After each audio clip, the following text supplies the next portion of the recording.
Right.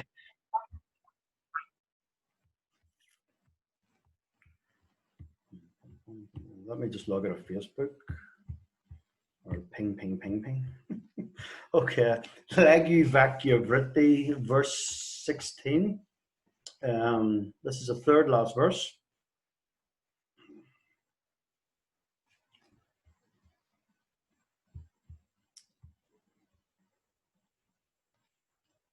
The faithful should meditate on one's nature as Brahman, using the activities of the mind. Having understood these teachings as much as possible, contemplate that truth always.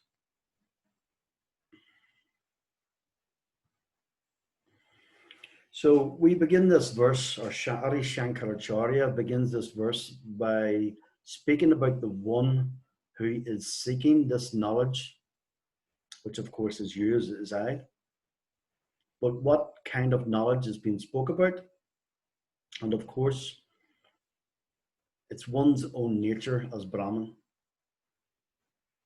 The person who is seeking to understand their own nature as Brahman.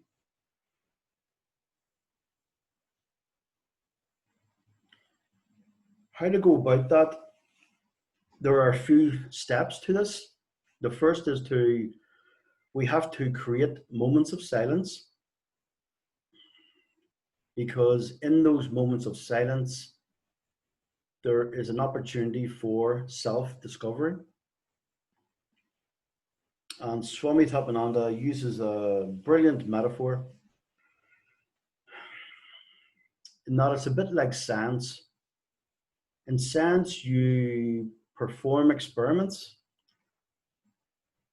but the experiments themselves, they don't tell you anything. It's analyzing the results of the experiments, that's where you get the knowledge from.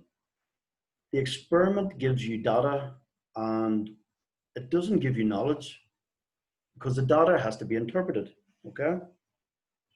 Similarly, experience gives you data. Experience doesn't give you knowledge. This is in our tradition in Vedanta, that experience does not give you knowledge. This is why samadhi does not give you enlightenment. Samadhi is an experience. So samadhi itself, even we're still speaking about samadhi here, Nirvikalpa Samadhi, Nirvikalpa Chaitanyam, unconditioned consciousness. It doesn't provide enlightenment itself. It's the jnanam, knowledge in Sanskrit, that provides enlightenment, provides freedom from suffering.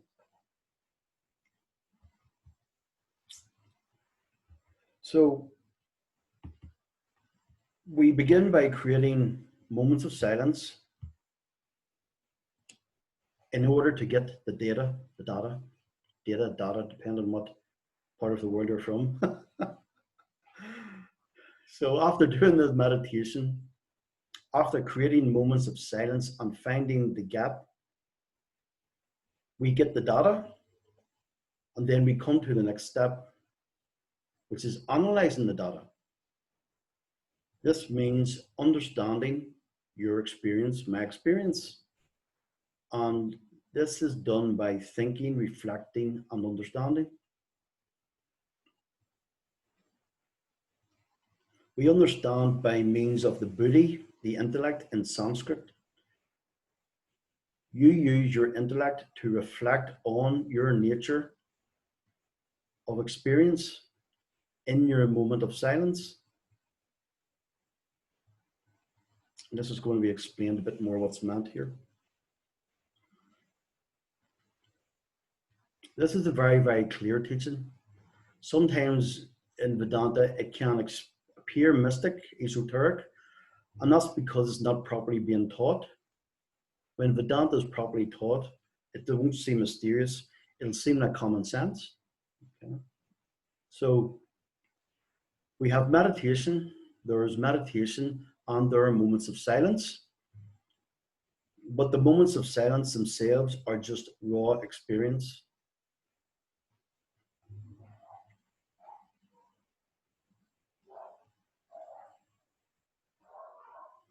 The raw experience has to be understood. It has to be interpreted. And we can't interpret it during the moment of silence because we need the buddhi, the intellect, to analyze it. So the analysis goes on after the moment of silence. If we are in the meditation and in between mantras, Om Namah Shivaya, the gap, we remove all thoughts and all vrittis. Well, how can we analyze what the silence is in the silence? It's not possible because then we're engaged in the mind. Vrittis are forming. Vikshepa experience is forming as well. This is why, and previously we spoke about abiding as Brahman in the gap. We remove the last vritti, we remove the last mental thought, the last mental activity, we remove the last vikshepa, we remove the last experience. There is no vrittis, there are no vrittis, there are no vikshepas, but you are still there. Which means you are abiding as you, because there only is you.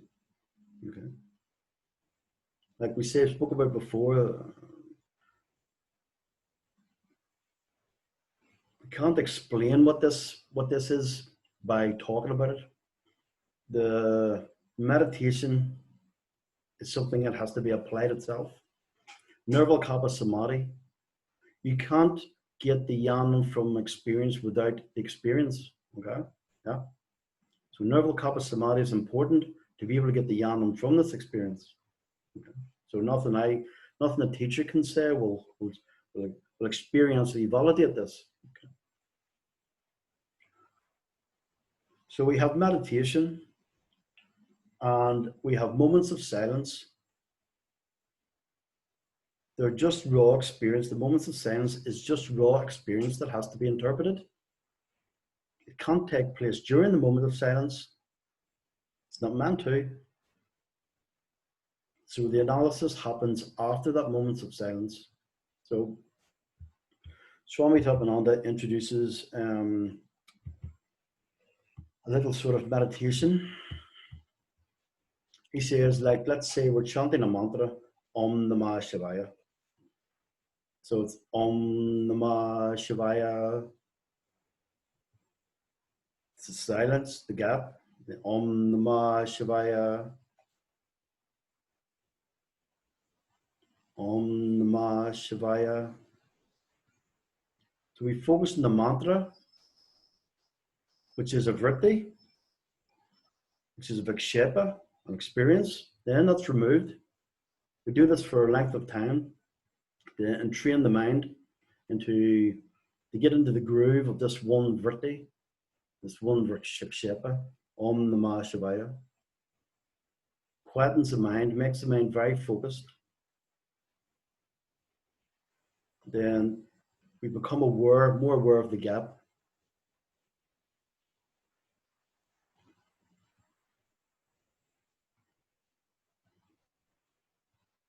So what we first do is we first say Om Namah Shivaya, Om Namah Shivaya, Om Namah Shivaya, repeat, repeat, repeat.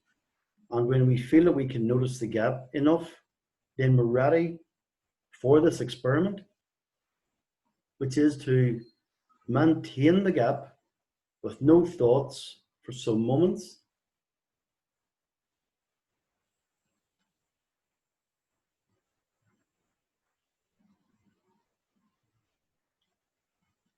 Once we have the gap, once we maintain the gap with no thoughts for some moments. So we're repeating the mantra, Om Namah Shivaya or Om. We are noticing the gap. We are in the gap. And then we take away all vrittis, all vikalpas. And we say it's plainly known. We know, don't see with our eyes, but we know that I still am. Okay. So there's a natural question that comes up then. Well, who am I? I'm not present with any vrittis. I'm not present with any experience. So we collect the data in between the mantras. The data is that in between the mantras, in between all experience, in between all mental activity, or in between the absence of all experience, in between the absence of all mental activity, I still am. That's the data we're collecting. I still am, I still am, I still am, I still am. Okay.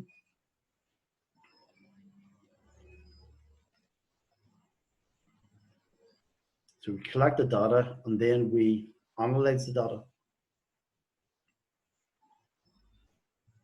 Line 3 mentions Vakya Vritti. So Swami Haribananda poses a hypothesis. Am I Brahman? Are you Brahman? Are you Nirval Kappa Chaitanya, unconditioned consciousness? So there's a gap of silence, and then you reflect on what it means that you're still present in that gap, in that absence of mental activity, and in that absence of experience. This line is saying, line 3, Vakya Vritti, is telling you to use the Mahavakya, which is that great saying, the entire teaching of Vedanta, Aham Brahmasmi, I am Brahman. Vedanta says you are. So you have to ask yourself then, is that true in the gap between thoughts? Are you Brahman? Brahman is consciousness. Are you conscious in between experience? Once all experience is removed and once all mental activity is removed, are you still conscious? Consciousness, Brahman. You will find when you find the gap and remove the vrittis, it takes time and effort, but you will find that you are. Because my word's not, Vedanta's word isn't good enough. Vedanta's asking you to go and find out for yourself. With some effort. No? So you do this to the best extent that you can. Having discovered Vakya Vritti, having discovered that in the moment of silence, that what that means is having discovered that you are Sat Chit, existence consciousness, in that moment of silence, in the absence of thought, in the absence of experience, you will discover that you are Nirval Kappa, without experience.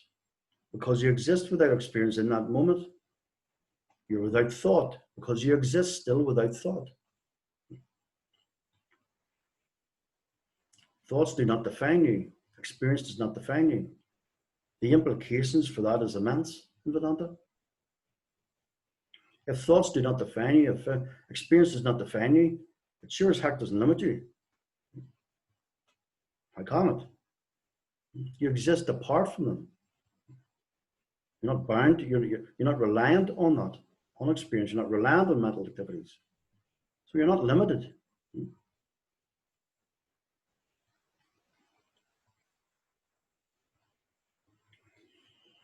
So the last two verses, they're going to be introduced. They're getting introduced a little bit now, but the next two verses, verse 17 and verse 18, they're in regard to contemplation.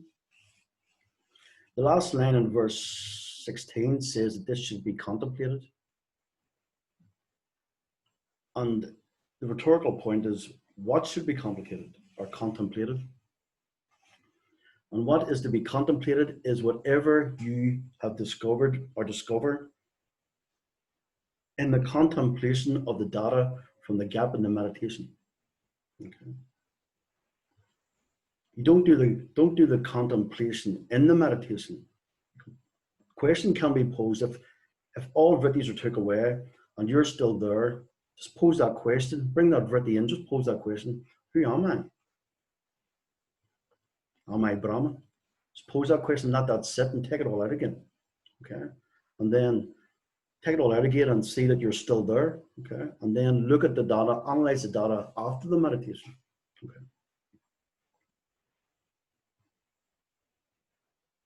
The reason for this is because this is working on the subconscious. This is what we're doing. We're working on the subconscious as well as the conscious. Okay.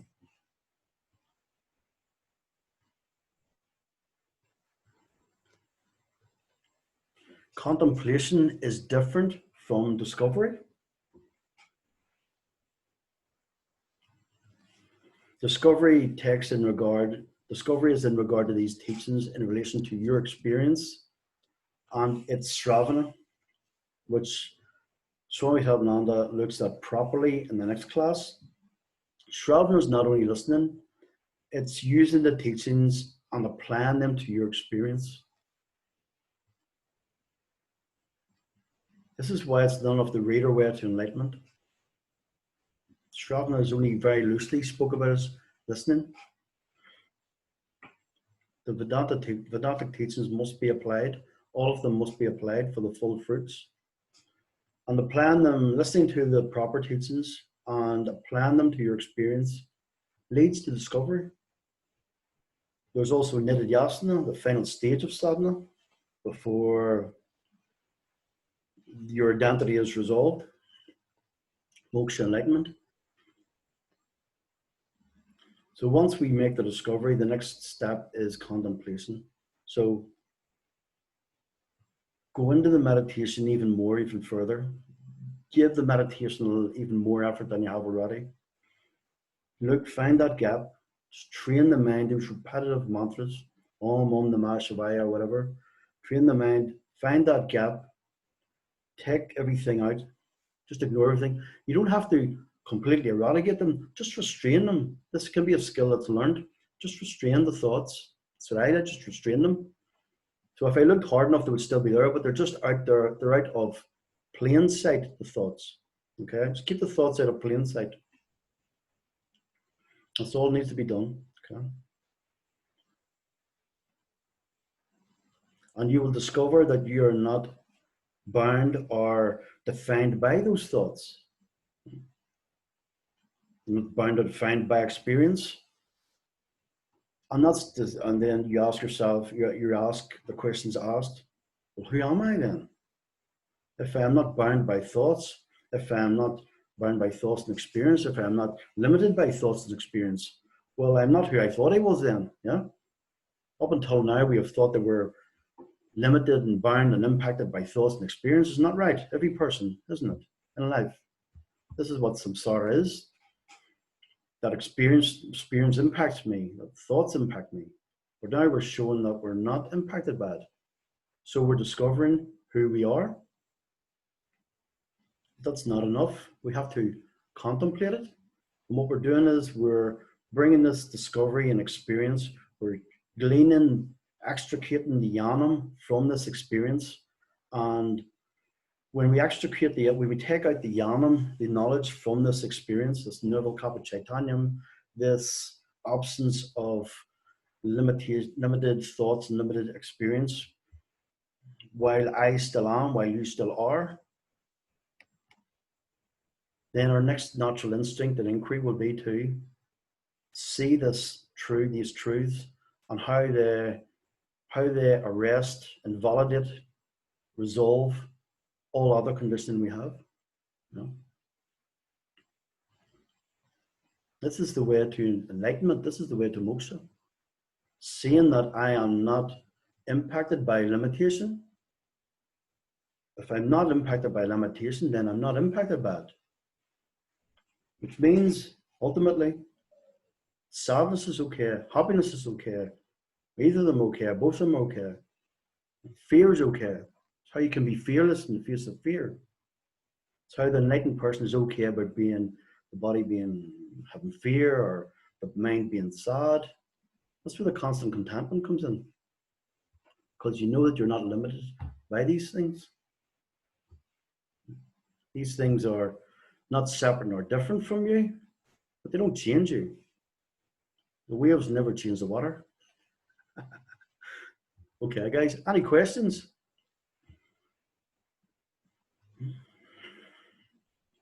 trying to see it outside of my eyes. Vicky moving. Yeah. In the one last alinea is now having discovered Vakya Vritta, having discovered in the moment of silence. But now I suddenly wonder, Vakya Vritta. Vakya, the Vakya is referred to here as the Mahavakya Hambrahmasmi. Of course. Yeah. So what we're looking at, Vritta is the thought. So we have the thought. What we're doing is in this. Let me explain it. Let me just explain the way it works for me. So I'm in meditation. I find a gap. I'm in meditation, and no, the person's in meditation, and the person finds the gap.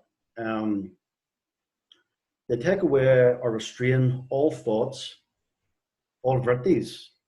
They take away and restrain all vikshepa, all experience, and the person or all these things are took away by the mind. But this I'll say at this point, whatever I is, this I remains. This I consciousness remains. Okay, this I consciousness remains, which Vedanta says is Atma. This I consciousness remains is Atma. It exists, which is Sat. It's conscious, which is Chit. So it's Sat, Chit, Ananda, Atma. Okay. So this I consciousness remains. It exists. It is conscious. Yeah. So what happens then is, this is in the absence of all vrittis. Yeah. Well, what happens now then is you can bring in a vritti, who am I? Okay, bring in a vritti, who am I? Am I Brahman? Okay, you can let that thought come in, who am I? Am I Brahman? This is Vakya Vritta. Okay, and just leave it at that. Just leave it at that. You don't want to go into any inquiry any more than out there, and any more than out there. We've introduced too many vrittis. Okay, so bring in that, introduce that. Who am I? Am I Brahman? And just leave it at that. You can take away that vritti again, okay, and just carry on in Savakapa Samadhi or Nirvikalpa Samadhi, okay, heading towards Nirvikalpa Samadhi, with Nirvikalpa Samadhi being the goal. And afterwards, because the question has been posed in that meditation, then afterwards, then do the inquiry afterwards, okay. Yeah, you don't answer the questions at that moment, so to say. Do the inquiry afterwards, and because what it's showing is, it's showing, okay, then I can do samadhi, I can do Nirvikalpa Samadhi, and there's no experience, there's no vrittis, but so what? So it's if we just leave it as a samadhi itself, it's just going to be like some kind of I wouldn't even say a blissed out experience, but you know, it's a sattvic experience, and it's going to be left at that. But we have to get the yanam from that, because you can't stay in Nirvikalpa Samadhi. So what's the point of it? If it's only going to be an experience, who wants, I suppose some people do want to have no mental activity in their lives during the day, but it has no utility for us in Vedanta. We want to live a fuller life, a fuller conscious life. So we look at the yanam, we look at the implications. It's everything in Vedanta is about the lakshartha, the implied meaning of everything. So, okay, we can see that the I consciousness is not bound to the limitation of thoughts and experience. But what does that mean? Okay, what does that mean? And then, of course, we have the supportive teachings of Vedanta to show what that does mean, what that experience is showing us. That I am Brahman, I am apart, I am separate. Or no, I am not bound. It's a better word. I am not bound by limitation. Okay. That's an incredibly powerful vritti to assimilate. You know, we assimilate this in the buddhi and the intellect afterwards. So it's incredibly, incredibly powerful, because from there is freedom.